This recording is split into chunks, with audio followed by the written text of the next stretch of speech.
will make the priority list when it comes to new school construction. A Silverdale escapee was captured more than a year after he left. Tonight we're learning how many suspects have gotten away from Silverdale in recent years. And when they say that they're giving you a reconditioned phone to factory settings, and got a lot of explaining to do to a 14-year-old boy right now.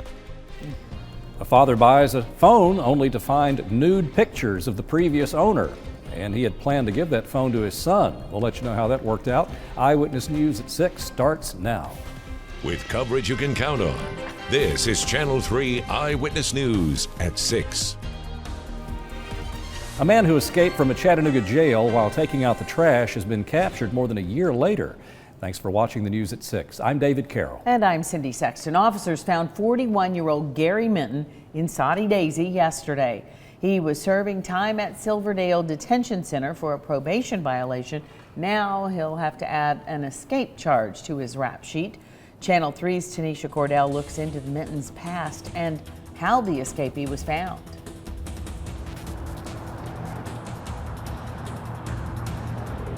Here on Posey Hollow Road, just off Highway 27, as you can see behind me, is where Saudi Daisy police say they captured Gary Minton just before 4 yesterday afternoon. Now, this was just about 25 miles away from Silverdale, where Minton escaped last year. Authorities last saw Gary Minton on December 23, 2015. The 41-year-old escaped custody just 2 days before he was set to complete his sentence at Silverdale Detention Center. Minton was scheduled to be transferred to a state prison to serve a 3-year sentence for felony forgery charges. A Silverdale spokesperson told Channel 3 in 2015 Minton ran away while taking trash out to a dumpster during a work detail. The Hamilton County Sheriff's Office and a Chattanooga Canine unit searched Jenkins Road for nearly an hour, but Minton never turned up. More than a year later, it was during a traffic stop in Saudi Daisy that officers discovered he was wanted for escape. Now, after a year on the run, Minton is back behind bars. Now, police have not released any details about the traffic stop that led to Minton's arrest. It's not clear if he was driving or where he's been for the last year. Tonight, Minton is in the Hamilton County Jail awaiting a March 6th court date. Live in Hamilton County, Tanisha Cordell, Channel 3 Eyewitness News. Thank you, Tanisha. 8 others have escaped from Silverdale in the last 13 years. In December of 07, Jason Green covered a razor fence with a blanket and climbed to his freedom. He was later captured. The Sheriff's Department says Michael Frazier escaped the workhouse in June of 08. He was serving time for theft and vandalism convictions. Now, police arrested Darius Brown in February 2012 after surveillance video captured him leaving an assisted living facility off Walker Road. And Randy Belcher escaped from Chester Frost Park while working. He told his supervisor he was going to the bathroom, but instead he stole a Hamilton County maintenance truck. We have a full list of Silverdale escapees on WRCBTV.com. Cindy? A Whitfield County deputy has been charged with child molestation. The sheriff's office says 23-year-old Justin Litzenberg was arrested at his apartment for child molestation, false imprisonment, and cruelty to children. The warrants were issued by the Bartow County Sheriff's Office, where he was later taken. Litzenberg was placed on administrative leave without pay. He's been with the sheriff's office for 2.5 years. A jury found a Signal Mountain man guilty of plotting an attack against a Muslim community. 65-year-old Robert Doggart has been on trial in federal court since February 6th for plotting to blow up a mosque in New York. The jury deliberated for about 20 hours in the federal case before coming to a decision.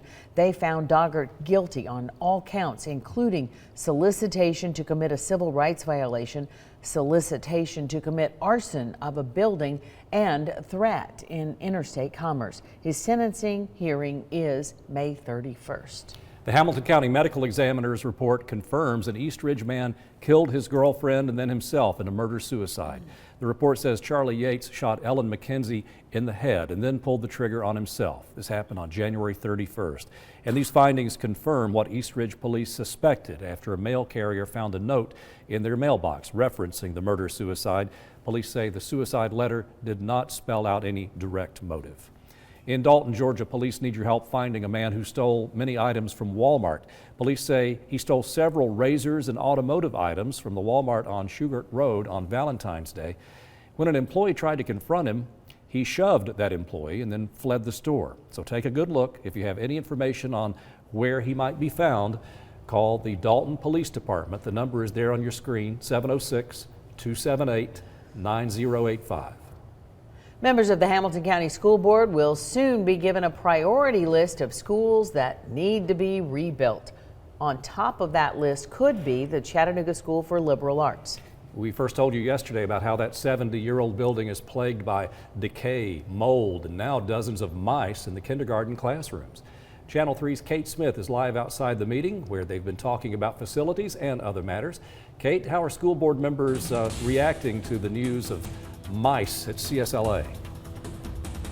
Yeah, well, that was definitely talked about earlier this evening at the facility meeting. Currently, it is standing room only inside of the Hamilton County School Board meeting. Parents wanted to come out and let school board members know that they are not happy with the conditions of their children's school, and the majority of those parents are coming from CSLA. During the facility meeting, school officials went over a very lengthy list of needs and wants throughout the Hamilton County School District, but a major concern is the dilapidated building of CSLA. The school was first recommended for a replacement back in 1999, but it has been looked over for 18 years. 22 new county schools have been built during that time. The principal, Crystal Scarborough, says that besides the building problems and structural decay that has plagued the 70-year-old school building, now rodents is a big issue. The children are no longer able to bring snacks to school because our snack bins were, we would go get the snacks and they've all been eaten. Mouse droppings are getting all over their belongings, all over our belongings. They're eating our instructional material. The Hamilton County Commissioners asked for a priority list from the Hamilton County School Board about the buildings and structures that needed the most work. Earlier today at that facility meeting, they discussed the top list, and CSLA was on top of that list, but it was an informal list, and we're hoping to get that formal list by the end of this evening's meeting. And of course, once we get that list, we will make sure we update you on WRCBTV.com. But for now, I'm live in Hamilton County. Kate Smith, Channel 3 Eyewitness News. Thank you, Kate. And before we move on from our school patrol segment, we can tell you that Grundy County schools will be closed tomorrow, Monday, and Tuesday of next week due to sickness. Once again, Grundy County only, closed tomorrow, Monday, and Tuesday. We'll let you know if there are any others as they are announced on our website. Cleveland, Tennessee police have arrested a wanted criminal, Xavier Moore, wanted for carjacking, aggravated robbery, and felony. In possession of a firearm. The U.S. Marshals, Chattanooga Police, and Hamilton County Sheriff's Office assisted in the arrest after receiving a tip about Moore's location. He was found in East Lake yesterday. A major construction project in East Brainerd certainly changed up some people's commute today. TDOT crews completed a project that shifted the traffic lanes on East Brainerd Road between Graysville Road and Morris Hill Road. So if you use that Hurricane Creek intersection, this certainly affects you. Crews were paving the road from east of Graysville Road to east of Bel Air. So traffic concerns continue there at East Brainerd. It's going to be great when it's all done, but they're right in the middle of it now. And we have all the information on our app, which is free for Androids and iPhones. Well, coming up next, more than 600 photographs from a previous owner's phone were still on the device when the next person purchased it. Giving the new owner a look inside the life of the former owner. Where they live, how many kids they have, what kind of photos they like to take of each other. Our consumer technology reporter Jamie Tucker shows us what can happen when you turn your phone over to a store. Next.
I can use all my network devices at the same time, thanks to our passive optical network. Kids today are smarter than ever. I only watch International Space Station footage in 4K Ultra HD. At EPB, we're passionate about providing the tools to help them grow. I just instantly uploaded 2.1 terabytes of print resolution coloring pages to the cloud, giving them access to the world around them where anything is possible. Join the community network at epb.com.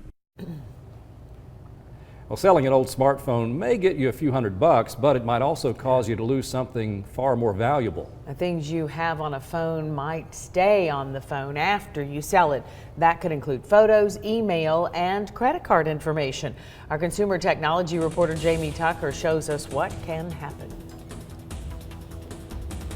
He brings it to me and he's like, you need to look at this. What Patrick Mockmore's 14-year-old son saw was a phone full of photos. What kind of pictures are we talking about? Well, what kind would you like? It's kids, family, nude, a lot. Mockmore picked up the reconditioned Motorola Photon from Best Buy's Geek Squad a few years ago. It was going to be his backup phone, one his son could use. Almost 600 on the phone total. You see, there's all the way back to April of 2012. Some of the photos were taken by a young woman, in her 20s probably. A woman who has no idea her pictures are still on the phone she traded in. Where they live, how many kids they have, you know, what kind of photos they like to take of each other. About 24 of the photos were of the young woman nude. Judging from some of the pictures, Mockmore has determined the woman is from Florida and may be in law enforcement. You can learn a life story through this. Phones that are traded in are supposed to be restored to factory settings, which would have erased everything the previous owner had on it. But in this case, either someone didn't do their job or the factory reset had a glitch. And I find that hard to believe when they say that they're giving you a reconditioned phone to factory settings, and got a lot of explaining to do to a 14-year-old boy right now. Mockmore told me eventually he got enough information off of those photos that he was able to track down the original owner, who was as surprised as he was that the pictures were still on it. But this is a reminder that before you trade in or sell an old phone, make sure everything you have is off of it. Jamie Tucker, Channel 3 Eyewitness News. We contacted Best Buy's Geek Squad about the story. Their response can be found on our website. The company encourages customers to wipe the data from their devices, and they do provide information on how to do that online and in the stores. Good to know. Coming up next on Eyewitness News at 6, a bike store downtown is closing its doors after 25 years. We're told the bike business just isn't booming. I mean, our service continued to happen, but bike sales didn't. In just a moment, more on the owner, and we'll let you know how you could snag a bike for cheap. Plus, Paul Barris is looking out the official weather window as we speak. He has your forecast and what to expect for the weekend in just a moment. What the Tech is brought to you by Gig City's only local provider of the fastest internet and sharpest HD TV, EPB Fiber Optics.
The Scenic City is known for having a large cycling community, and with the addition of the Ironman competition, you'd think the bicycle business is booming. But the owner of a longtime bike shop in Chattanooga is closing his doors, saying sales are not up to speed, and Channel 3's Natalie Potts has the story.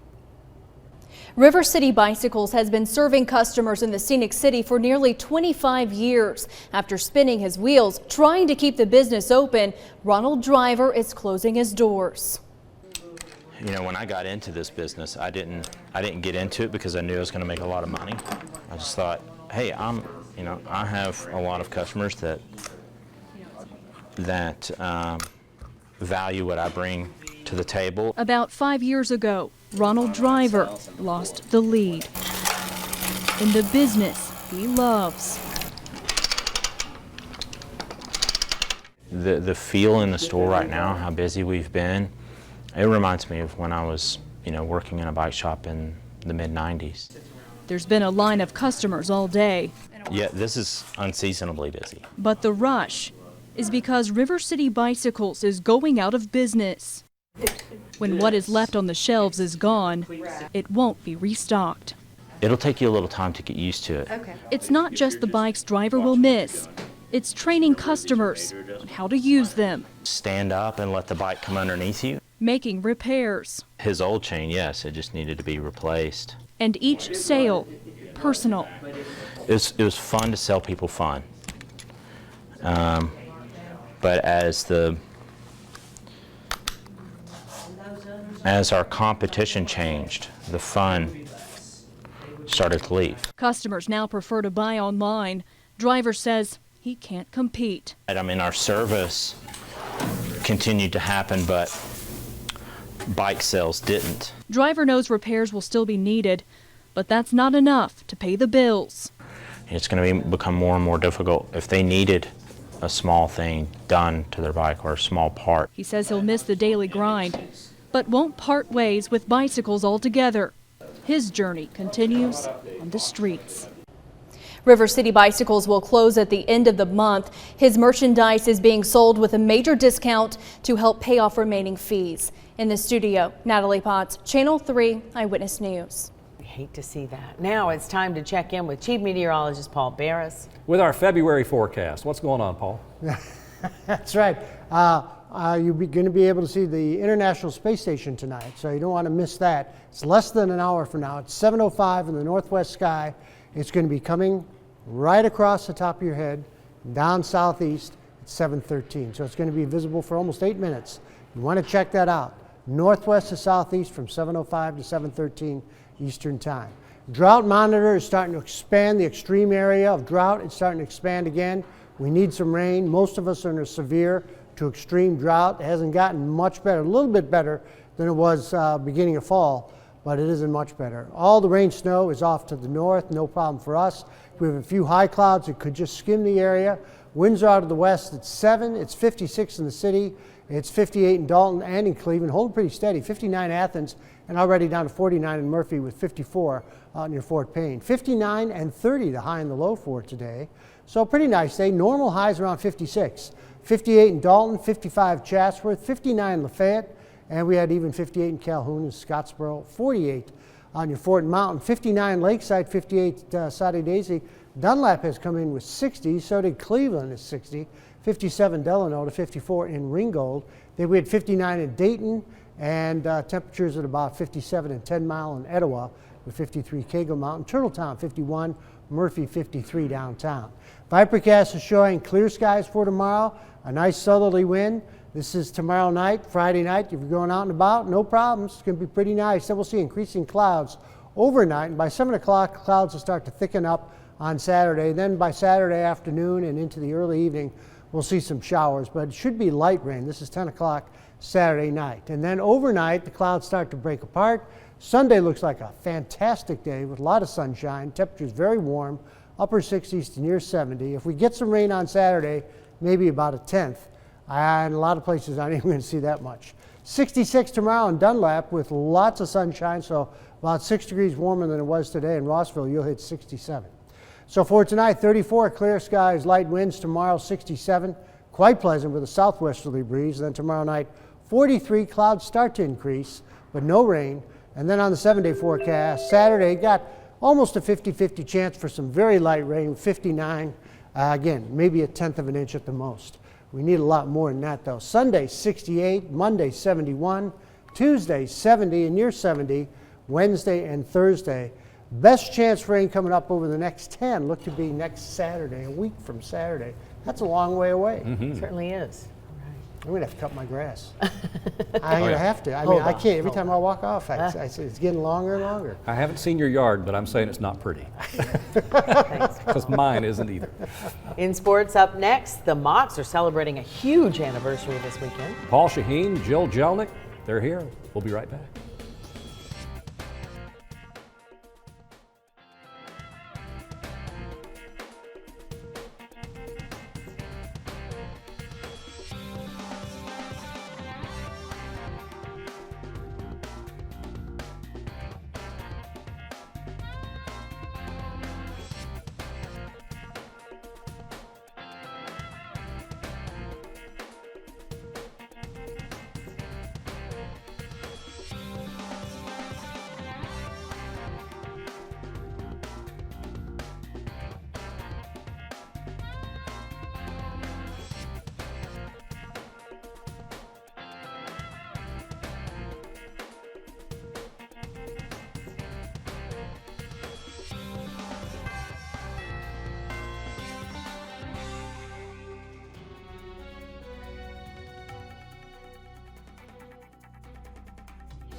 Once again, VMI gave the Mocs offense fits, disrupting, confusing, frustrating them for a second straight meeting. The difference this time, though, was defense, and in this case, D equals W, as in a much-needed win to keep pace with Furman and ETSU.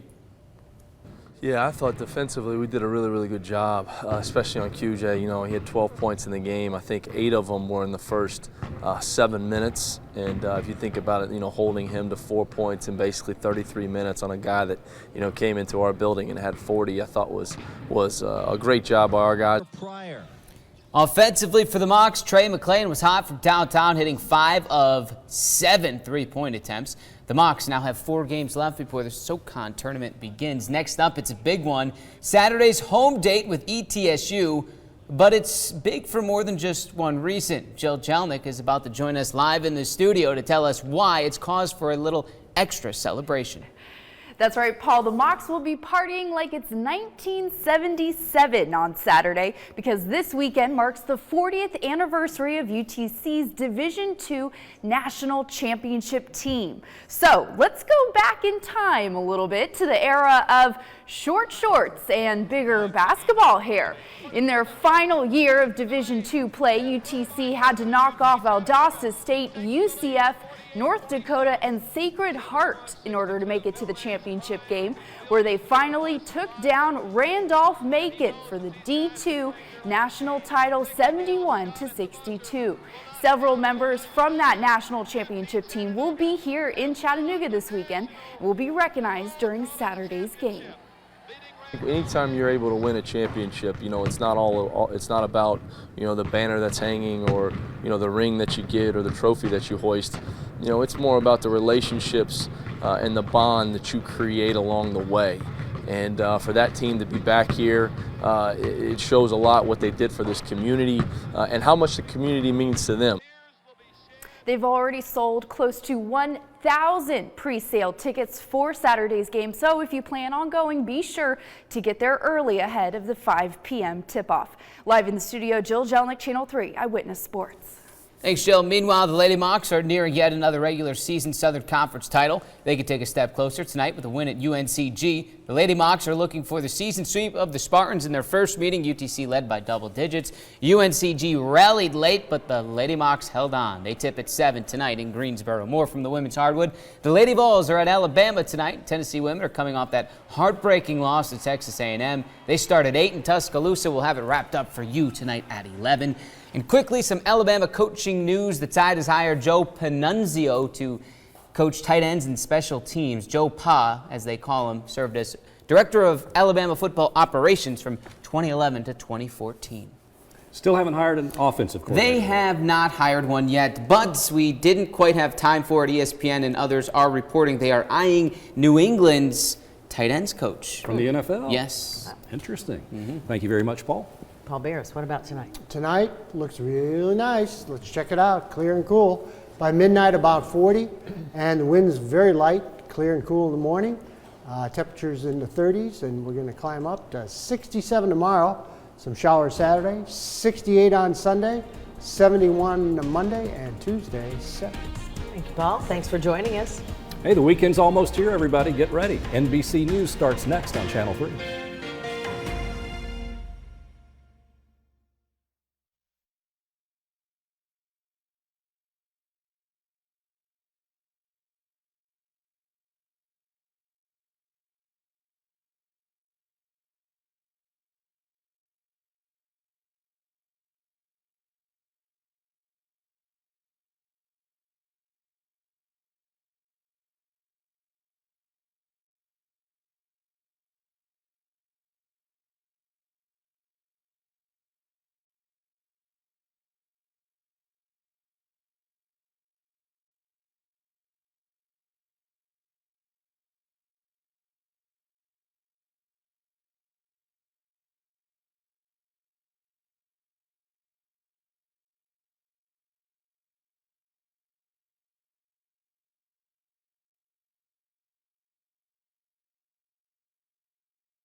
A follow-up tonight on a rodent infestation in 2 kindergarten classrooms. Hear what parents say at tonight's school board meeting and the response after the blacklist.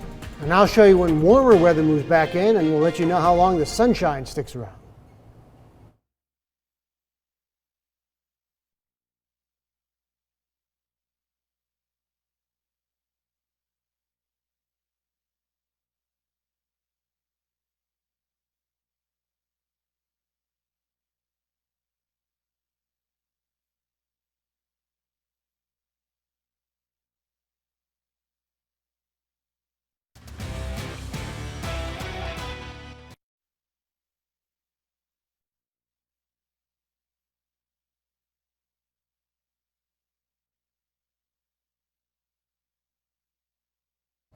Rodent problems at a local school. Parents speak out at 11.